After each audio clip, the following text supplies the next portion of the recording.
rubrique la boo xamante ne bu mercredi jotee deuxième partie wala troisième partie di ngeen si ànd ak man ma indil quelqu'un wala quelqu'une boo xamante ne dinañu mën a forger à travers Sen parce que nee nañ Sen TV donc si on parle de Sen TV forcément dañoo war a indi quelqu'un wala quelqu'une boo xamante ne à travers jeunesse buy seetaan la Sen TV bu ko seetaanee wala peut-être bu ñu ko gisee xool biographie am dégg moom mooy kat ak la def dinañu mën a forger alors ki ma indi tey Ndiaga mook Cheikh Anta Diop ñoo bokk at bu ñu judd waaye magante benn mois ki ma indi tey moo doon wax le théâtre et les médicaments des malades d'esprit ñu ne ko mu ne ko donc s'il vous plaît concentrez-vous et libérez vos esprits car le théâtre va vous soigner ki ma indi tey moo doon wax le cinéma est une école du soir du peuple ki ma indi tey moom lañ nommé le père du cinéma africain ki ma indi tey moom moo jël histoire africain exposé ko ci caméra exposé ko ci micro waaye également sublime ki ma indi tey jàngam soriwul waaye à travers xam-xamam ak mën bindam moo tax tey ñu valoriser ñi ngi jàngul waaye moo tax tey ñu valoriser Afrique si c'est bon damay ànd ak suma réalisatrice Amina ñu dem seetaan vidéo bi wax leen ka lañ indi tey ñu ñëwaat suñu plateau ànd ak Ndiaga ak sëñ Fallou chronique ko. jaajëf. Héros du jour, Ousmane Sembène. Ousmane Sembène est né le 1er janvier 1923 à Ziguinchor, Casamance, Sénégal. Il est décédé le 9 juin 2007 à Dakar. Il est considéré comme le père du cinéma africain. Une vie de combat issue d'une milieu modeste. Il n'a pas suivi une longue scolarité. Très jeune, il exerce plusieurs métiers, pêcheur, maçon, mécanicien. Plus tard, il part en France où il travaille comme docker à Marseille. C'est là qu'il découvre la lecture et commence à écrire. L'écrivain engagé avant le cinéma, Sembène est d'abord écrivain. Il utilise la plume pour dénoncer les injustices sociales et coloniales. Parmi ses œuvres célèbres, Le Docker Noir, Les bouts de bois de Dieu sur la greffe des Séminots de Carlisère. Ses écrits parlent du peuple, de lutte et de la dignité africaine. Le père du cinéma africain, Sembène, décide ensuite de passer au cinéma pour toucher encore plus de monde, surtout ceux qui ne savent pas lire. Ses films marquants, La Noire 2, premier film africain reconnu à l'international. Hala, critique des élites africaines corrompues. Moladé, lutte contre l'excision. Ces films dénoncent l'injustice, la corruption, les traditions néfastes et défendent la dignité de la femme africaine. Un homme qui parlait pour le peuple. Sembène ne faisait pas du cinéma pour divertir seulement. Il faisait du cinéma pour éveiller les consciences. Il disait, le cinéma est une école du soir pour le peuple. Reconnaissance, récompensé dans plusieurs festivals internationaux, respecté dans le monde entier, considéré comme une voix puissante de l'Afrique. Ousmane Sembène n'était pas seulement un cinéaste, c'était un combattant de la vérité, un homme qui a utilisé la plume et la caméra pour libérer les esprits. Grâce à lui, l'Afrique raconte aujourd'hui sa propre histoire.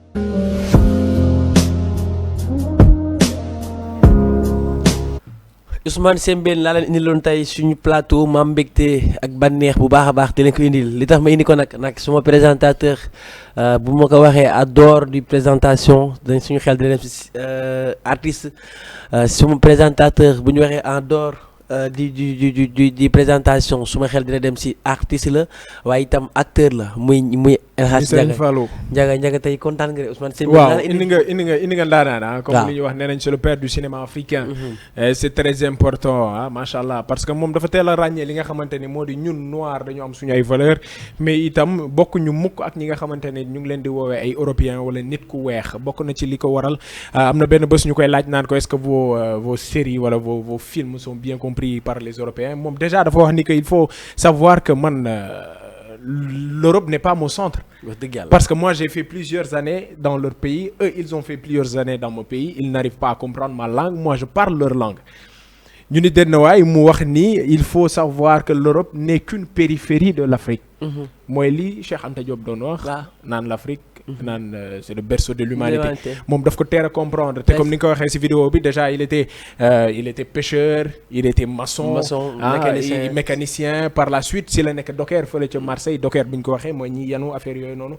Après nag il faut savoir aussi ancien combattant la woon de la seconde guerre mondiale c'est très important d'ailleurs sax loolu moo ko fa bàyyi moo tax mu toog fa di intéressé wu dans tout ce qui a été littérature maanaam bokk na ci yi nga xamante ni moom la publié surtout bokk na ci le Docker noir mi ngi ko publié en 1956 bokk na ci aussi mu ngi tudd Au pays mon beau peuple mi ngi ko publié en 1957 je pense ak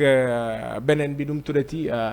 waaye maa ngi koy fàttaliku nu mu tuddati au bout de bois de Dieu na la tudd mais le bout de bois de Dieu mi ngi ko publié en 1960 n'est-ce pas bokk na ci itam ses œuvres yi nga xamante ni moom la publié en tant que film Borom Saret mi nga xamante ni mi ngi ko publié en 63 parce que moom mi ngi bokk ci première génération des cinéastes parce que déjà il était écrivain il était cinéaste il était réalisateur il était scénariste il était acteur donc il faut savoir que en 1963 Borom Saret mi ngi ko publié te Borom Saret a été le premier film court-métrage réalisé par un Africain sur l'Afrique. C'est très important. Bokk na ci yeneen publication ami bokk na ci Gelwaar bokk na ci néewam bokk na ci mandat bi ak yeneen yoo xamante ne mën nañ ko wax ci jëmmam mais dafa nekkoon koo xamante ni il a marqué l'histoire du cinéma africain. C'est important Serigne Fallou. man de sama wax de tey moom leen rek laay wax. J'aimerais bien aboutir Ndiaga quoi franchement. ça prouve que ni. xanaa xamoo bi may def formation ci cinéma maanaam liñ ma jëloon moo ci def examen c'était sur l'histoire du cinéma africain au hasard nii waaw man dama commencé fàtte sax waaye. on peut pas nit mënul def cinéma bëgg ko teg ci yoon te doo bëgg Ousmane Sembène surtout maam génération bi nga xamante ni boo bëggee def lu correct en matière de productivité. foog nga nangoo di suivre Ousmane Sembène parce que c'était quelqu'un bi nga xamante ni moom histoire africaine la doon jaay histoire sénégalaise la doon jaay à travers ses productions à travers moom ni mu doon gisee cinéma moom gisee wuloon cinéma que ni dañoo waroon dem dina waroon di jéggaane di indi moom dafa gisee woon cinéma que ni nañu jël cinéma di def loo xamante ni dañuy dund lu réel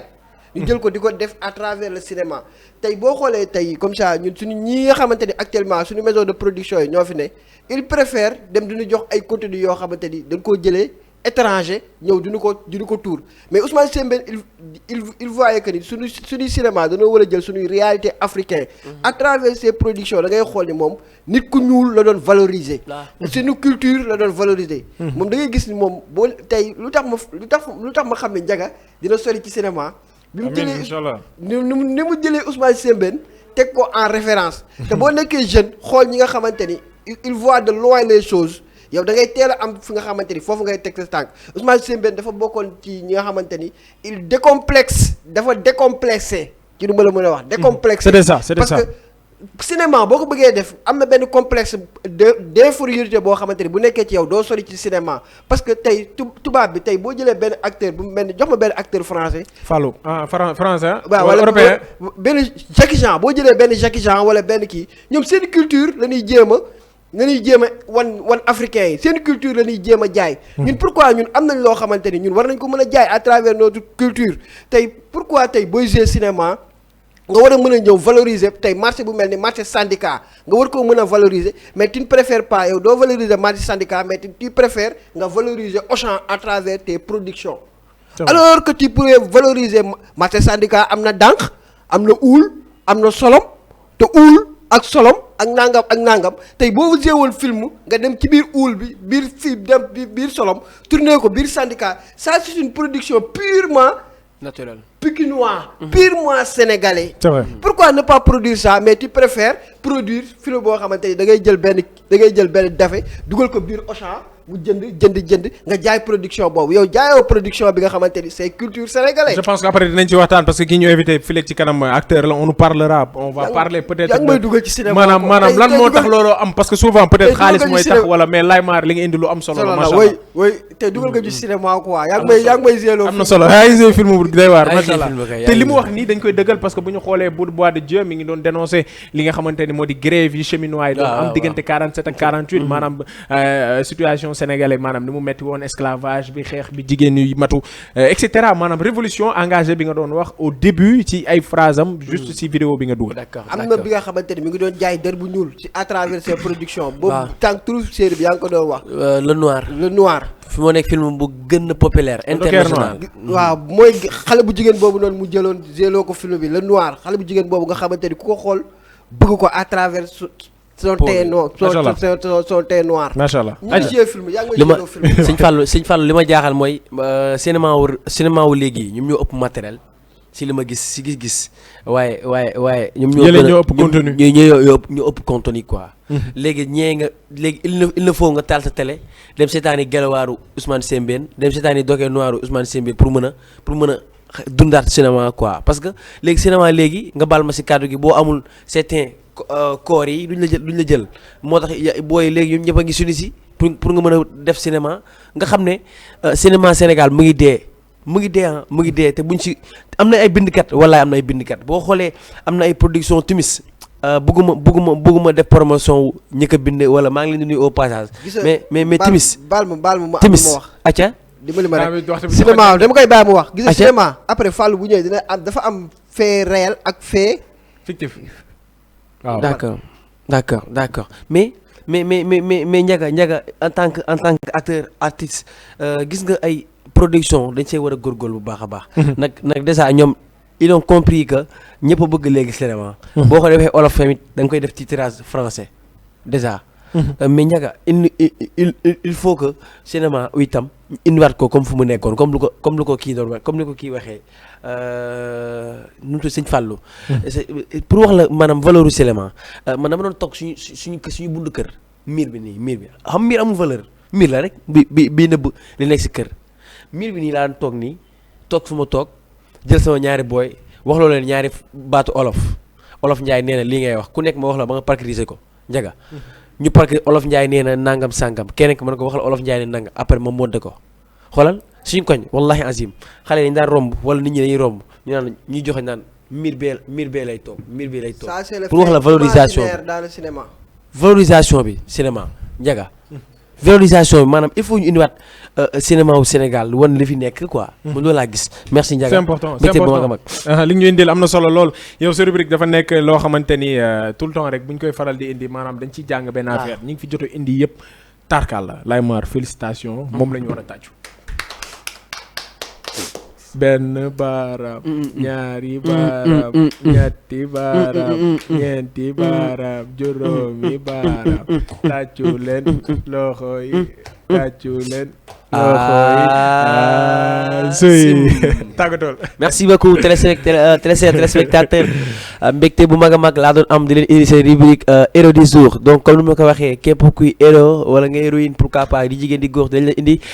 teg la suñu plateau waxtaane la waaye wax tamit sa biographie su ko defee jeunes yi nga xam ñu ngi seetaan wala pourquoi pas suñu ay mag suñu ay yaay suñu ay papa suñ ko seetaanee mën a forcé wu xamaat ne am na ñi fi nekk ñu baax boo leen seetloo sama rubrique indi guma fi kenn koo xam ne nekkul